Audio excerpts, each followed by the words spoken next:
এই মুহররম মাসের 10 তারিখ অতি গুরুত্বপূর্ণ একটা তারিখ। এই তারিখে আল্লাহ রাব্বুল আলামিন মুসা আলাইহিস সালামকে ফেরাউনের কবল থেকে রক্ষা করেছেন। ফেরাউনের কবল থেকে মুসা আলাইহিস সালামকে আল্লাহ তাআলা রক্ষা করেছেন। তো এই দিনের শুকরিয়া স্বরূপ আল্লাহ তাআলা যে মুসা আলাইহিস সালামকে ফেরাউনের কবল থেকে রক্ষা করেছেন, এজন্য মুসা আলাইহিস সালাম এই শুকরিয়া স্বরূপ তিনি সিয়াম পালন করতেন, রোজা রাখতেন।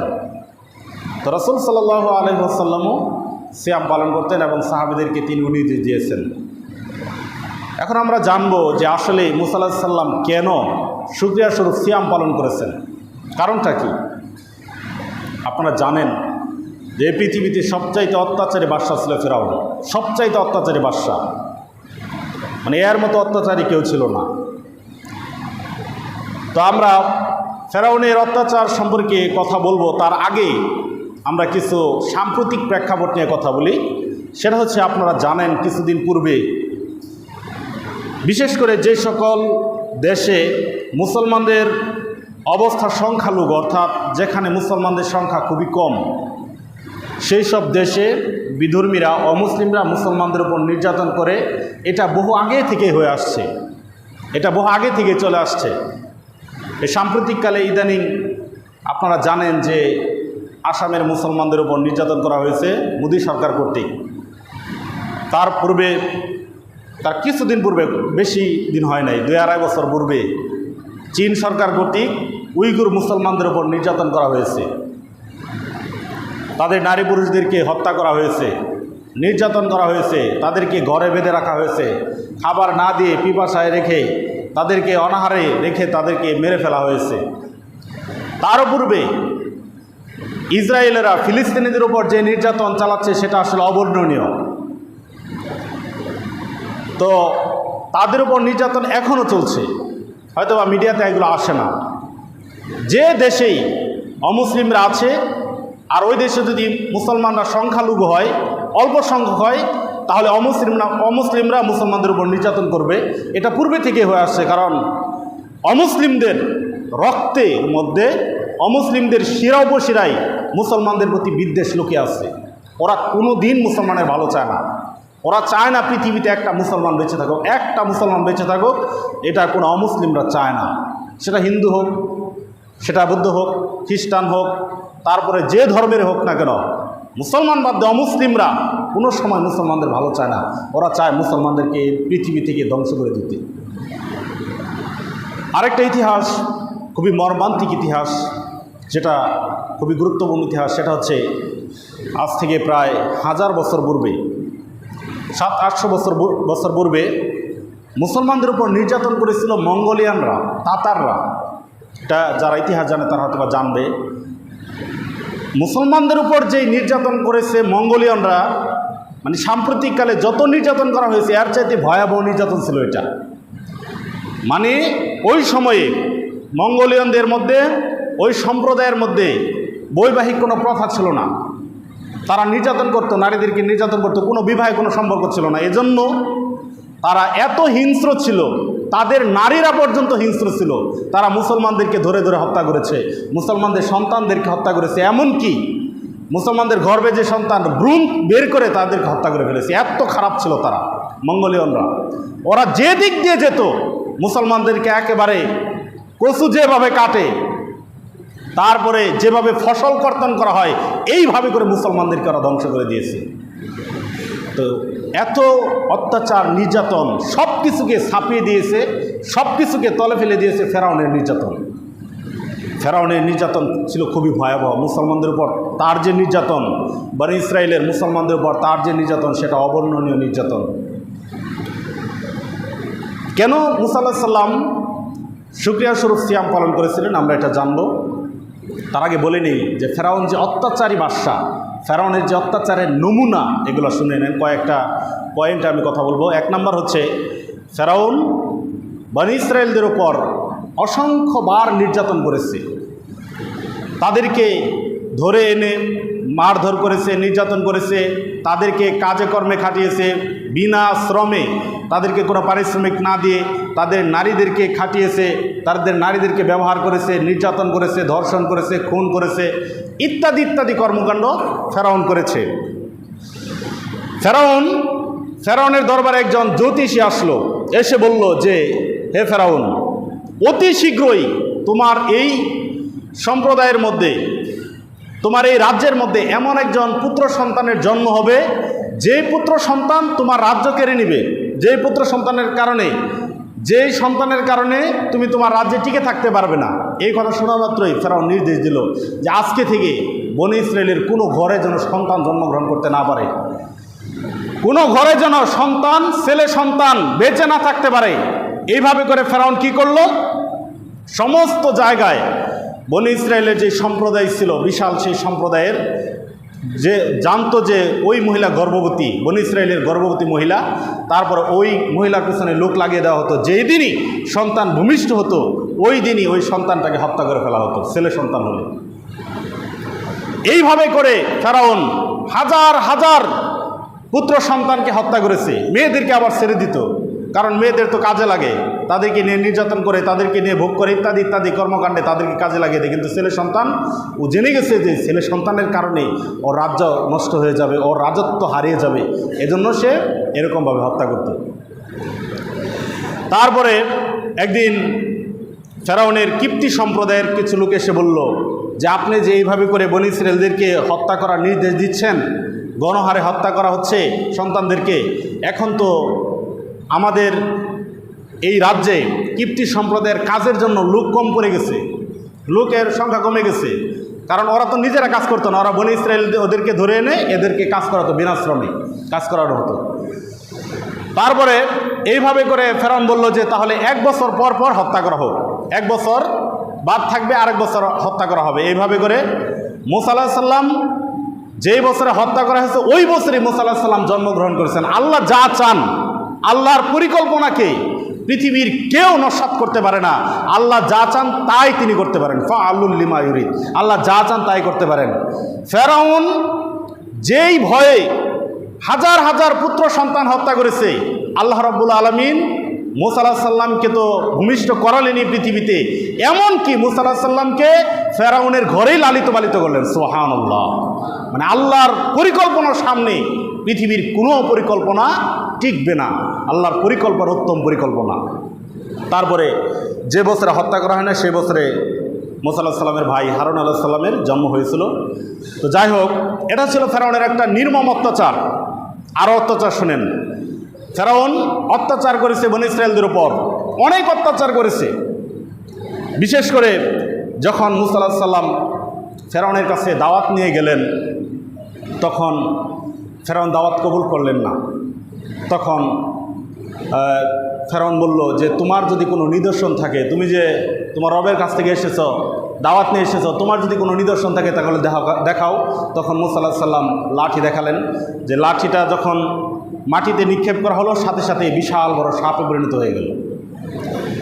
তারপরে আসলে ইসলাম যদি কপালে না থাকে, তকদিরে যদি না থাকে, কেউ যদি ইসলামকে মানতে না চায়, তাহলে এরকমই দশা হয়। ফেরাউন তারপরে বলল যে তুমি জাদুকর, আমার পক্ষ থেকে জাদুকর আসবে এবং তুমি তোমার জাদু নিয়ে উপস্থিত হও, অর্থাৎ লাঠি যে সাপ হয়ে যায় এই জাদু নিয়ে তুমি উপস্থিত হও।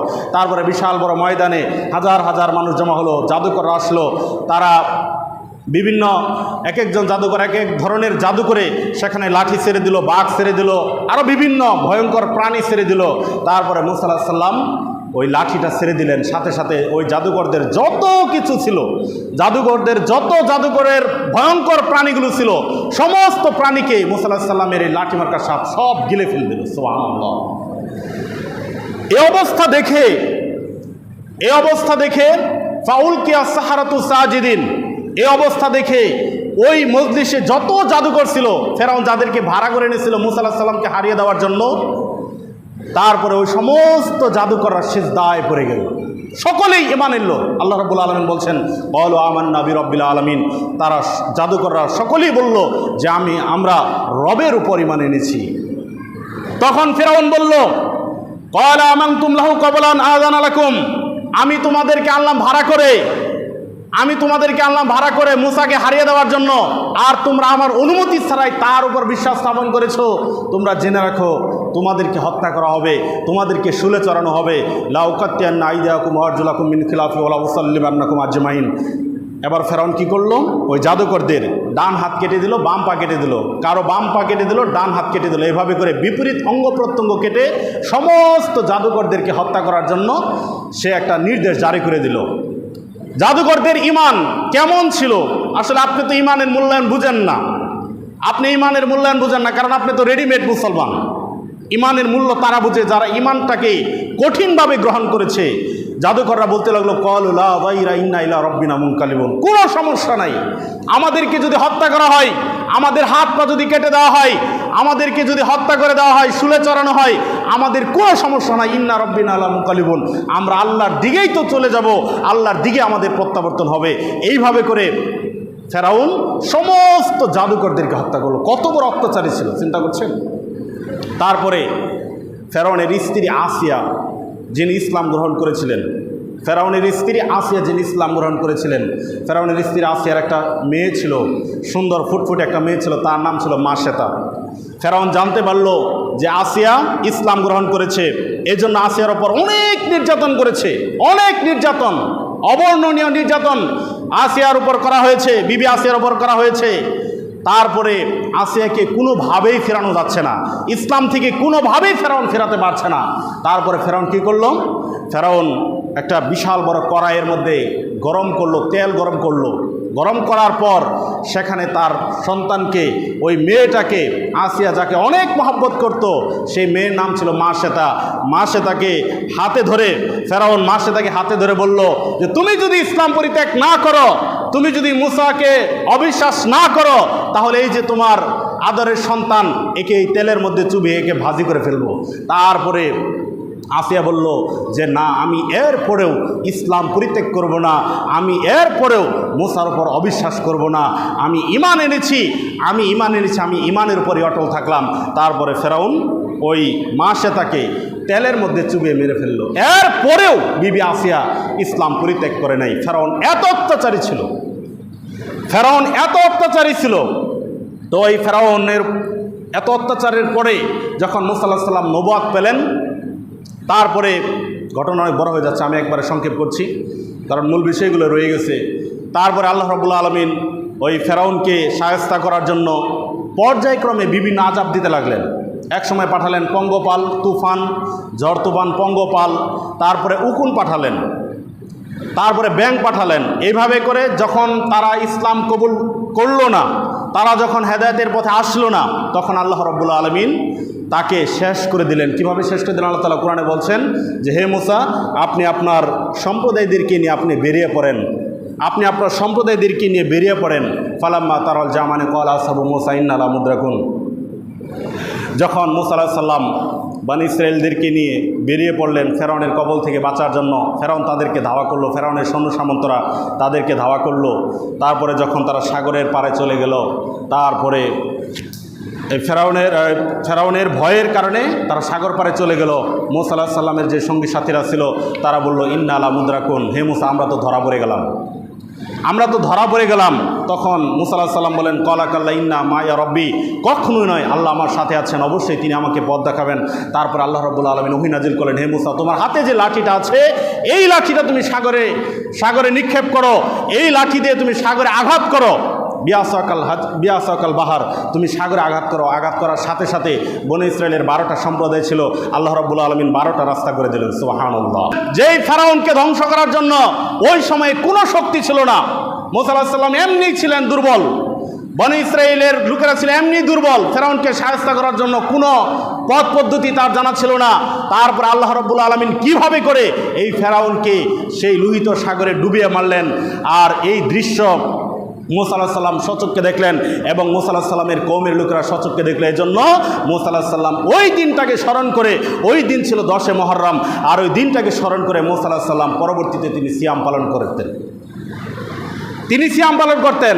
আশুরায়ে মুহররমের মূল চেতনা হচ্ছে মুসা আলাইহিস সালামকে আল্লাহ রাব্বুল আলামিন ফেরাউনের কবল থেকে নাজাত দিয়েছিলেন এই জন্য মুসা আলাইহিস সালাম সিয়াম পালন করতেন, আর রাসূল সাল্লাল্লাহু আলাইহি ওয়াসাল্লামও সিয়াম পালন করতেন। তিনি যখন মদিনায়, মুহাম্মদ সাল্লাল্লাহু আলাইহি ওয়াসাল্লাম যখন মদিনায় হিজরত করে গেলেন, তখন তিনি সেখানে গিয়ে দেখলেন যে ইহুদিরা 10 মুহররম সিয়াম পালন করতেছে।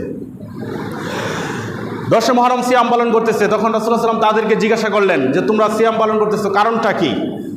এর পূর্বে রাসূল সাল্লাল্লাহু আলাইহি ওয়াসাল্লাম কোনোদিন 10 মুহররম সিয়াম পালন করে নাই। মদিনা হিজরতের পরে থেকে তিনি শুরু করেছেন, যখন তিনি শুনতে পেলেন ইহুদিদের নিকটের কথাটা কি, হাযা ইয়াউমুন আযীম আনজাল্লাহু ফীহি মূসা ওয়া কওমাহু ওয়া গররাকা ফিরআউনা ওয়া কওমাহু, যে তিনি ফেরাউনের ইহুদিরা বলল যে এই দিন আমাদের নবী মূসা আলাইহিস সালামকে আল্লাহ তাআলা ফেরাউনের কবল থেকে বাঁচিয়েছেন এবং ফেরাউনের সম্প্রদায়কে ডুবিয়ে মেরেছেন। এই শুকরিয়া স্বরূপ মূসা আলাইহিস সালাম সিয়াম পালন করতেন, এই জন্য আমরাও সিয়াম পালন করি। তখন রাসূল সাল্লাল্লাহু আলাইহি ওয়াসাল্লাম বলছেন, হ্যাঁ আমরাও মূসা আলাইহিস সালামের আদর্শে বেশি হকদার, তোমাদের চাইতে বেশি। এই জন্য আল্লাহ রাসূল তিনি নিজেও সিয়াম পালন করতেন এবং সাহাবীদেরকে সিয়াম পালন করার নির্দেশ দিতেন। আপনি যে 10 মুহররম সিয়াম পালন করবেন, এর উদ্দেশ্য হচ্ছে মূসা আলাইহিস সালামকে আল্লাহ তাআলা নাজাত দিয়েছিলেন ফেরাউনের কবল থেকে, এই উদ্দেশ্যেই। আর অন্য কোনো উদ্দেশ্যে যদি আপনি সিয়াম পালন করেন তাহলে আপনি নেকি পাবেন না। আল্লাহ রাসূল সাল্লাল্লাহু আলাইহি ওয়াসাল্লাম বলছেন, আফজালুস সিয়াম বাদা রমাদান শাহরুল্লাহিল মুহাররম, যে সর্বোত্তম সিয়াম হচ্ছে, নফল সিয়ামের মধ্যে সর্বোত্তম সিয়াম হচ্ছে এই মুহররমের 10 তারিখের সিয়াম। সর্বোত্তম সিয়াম হচ্ছে আফজালুস সিয়াম বাদা রমাদান শাহরুল্লাহিল মুহাররম। রমাদানের ফরজ সিয়ামের পর সর্বোত্তম সিয়াম হচ্ছে এই মুহররমের 10 তারিখের সিয়াম। আল্লাহ রাসূল সাল্লাল্লাহু আলাইহি ওয়াসাল্লাম বলছেন, সিয়ামু ইয়াউমি আশুরা আহতাসিবু আলাল্লাহি আইয়ুকাফিরা সানাতাল্লাতী ক্বাবলাহু, আমি আশা করছি এই সিয়াম যে ব্যক্তি পালন করবে আল্লাহ রাব্বুল আলামিন বিগত 1 বছরের সগীরা গুনাহ ক্ষমা করে দেবেন। এজন্য আমাদের উচিত হবে এই দিনে সিয়াম পালন করা। তো ইহুদিরা একদিন সিয়াম পালন করতো, 10 মুহররম সিয়াম পালন করতো। আল্লাহ রাসূল যখন শুনলেন যে ইহুদিরা একদিন সিয়াম পালন করে, তখন তিনি বলেন, খালিফুল ইয়াহুদা ওয়ান নাসারা, তোমরা ইহুদিদের বিরোধিতা করো। খালিফুল ইয়াহুদা, তোমরা ইহুদিদের বিরোধিতা করো। কি করো? সুমু ক্বাবলাহু ইয়াওমান আও বাদাহু ইয়াওমান, তোমরা একদিন আগে অথবা একদিন পরে রাখো এবং মাঝখানে 10 মুহররম রাখো, অর্থাৎ 9, 10 অথবা 10, 11 এইভাবে করে সিয়াম পালন করতে হবে। অর্থাৎ দিনে যদি আপনি সিয়াম পালন করেন, আর এই নিয়তটা থাকতে হবে শুধুমাত্র ওই নিয়তে যে রাসূল সাল্লাল্লাহু আলাইহি ওয়াসাল্লামের একটা গুরুত্বপূর্ণ সুন্নাহ, যে মূসা আলাইহিস সালামকে আল্লাহ তাআলা নাজাত দিয়েছিলেন ফেরাউনের কবল থেকে, অত্যাচারী বাদশা থেকে নাজাত দিয়েছিলেন, এই উদ্দেশ্যে এই নিয়তে আপনাকে সিয়াম পালন করতে হবে। আপনি মুসলমান, আপনার বাপ মুসলমান, আপনার দাদা মুসলমান, এই খাতিরে আপনি জান্নাতে যেতে পারবেন? জি না, চলবে না। এটা দুনিয়াতে মামু খালুদে অনেক কিছু করা যায়, কিন্তু কিয়ামতের দিন চলবে না। আল্লাহ রাসূল সাল্লাল্লাহু আলাইহি ওয়াসাল্লাম তার মেয়ে ফাতেমাকে বলছেন, ফাতেমা চিনেন? ফাতেমা রাদিয়াল্লাহু আনহাকে বলছেন, ইয়া ফাতেমা বিনতে মুহাম্মদ সালিনি মিন মালি মা শি'তি, আমার কাছে তোমার যা চাওয়ার সম্পদ থেকে চাও, কিন্তু কিয়ামতের দিন তোমার আমল না থাকলে আমি তোমাকে বিন্দু পরিমাণ উপকার করতে পারবো না। কাকে বলছেন? আল্লাহর নবী কাকে বলছেন? ফাতেমাকে বলছেন। আল্লাহর নবী ফাতেমাকে যদি এই কথা বলতে পারেন, তা আপনার কোনো টাইম আছে? আপনার কোনো সুযোগ আছে? আপনার বাপ মুসলমান, এই জন্য আপনি বেঁচে যাবেন, আল্লাহর নবী আপনাকে শাফায়াত করবে, এটা সুযোগ আছে কোনো? অসম্ভব।